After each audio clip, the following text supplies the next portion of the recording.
పవన్ షెరావత్ యొక్క pro Kabaddi league జర్నీని season wise teams ఏంటి మరియు ఏ టీంకి ఎన్ని రైట్ పాయింట్స్ చేశాడో ఈ వీడియోలో చూద్దాం. సీజన్ 3లో బెంగళూరు బుల్స్లో ఆడిన పవన్ 13 మ్యాచెస్లో 45 రైట్ పాయింట్స్ చేశాడు. సీజన్ 4లో మళ్ళీ బెంగళూరు బుల్స్లో ఆడుతూ 10 మ్యాచెస్లో కేవలం 11 రైట్ పాయింట్స్ మాత్రమే చేశాడు. సీజన్ 5లో గుజరాత్ జైంట్స్లో ఆడుతూ 9 మ్యాచెస్లో 9 రైట్ పాయింట్స్ మాత్రమే చేశాడు.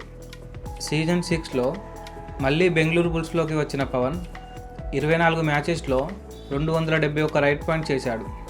సీజన్ 7లో మళ్ళీ బెంగళూరు బుల్స్లోనే ఆడుతూ 24 మ్యాచెస్లో 346 రైట్ పాయింట్ చేశాడు.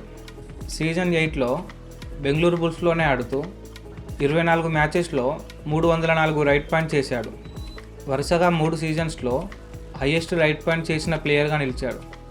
సీజన్ 9లో తమిళ్ తలైవాస్ తరపున ఆడిన పవన్ ఒక్క మ్యాచ్లో ఒక్క రైట్ పాయింట్ మాత్రమే చేశాడు. ఇంజురీ వల్ల సీజన్ మొత్తానికి దూరం అయ్యాడు. సీజన్ 10లో తెలుగు టైటాన్స్లో ఆడుతూ 21 మ్యాచెస్లో 202 రైట్ పాయింట్ చేశాడు. సీజన్ 11లో మళ్ళీ తెలుగు టైటాన్స్లోనే ఆడుతూ 13 మ్యాచెస్లో 129 రైట్ పాయింట్ చేశాడు. ఇక ఇప్పుడు జరగబోయే సీజన్ 12లో తమిళ్ తలైవాస్ తరపున మ్యాట్ మీదకి రాబోతున్నాడు. పవన్ షెరావత్ జర్నీలో చాలా అప్ అండ్ డౌన్స్ ఉన్న మ్యాట్ మీద మాత్రం ఒక ఐ ఫ్లయర్లా పర్ఫామ్ చేశాడు. పవన్ షెరావత్ ఆడిన సీజన్స్లో మీ ఫేవరెట్ సీజన్ ఏంటో కామెంట్ చేయండి. ఇలాంటి మరిన్ని అప్డేట్స్ కోసం ఆట అభిమానిని సబ్స్క్రైబ్ చేయండి.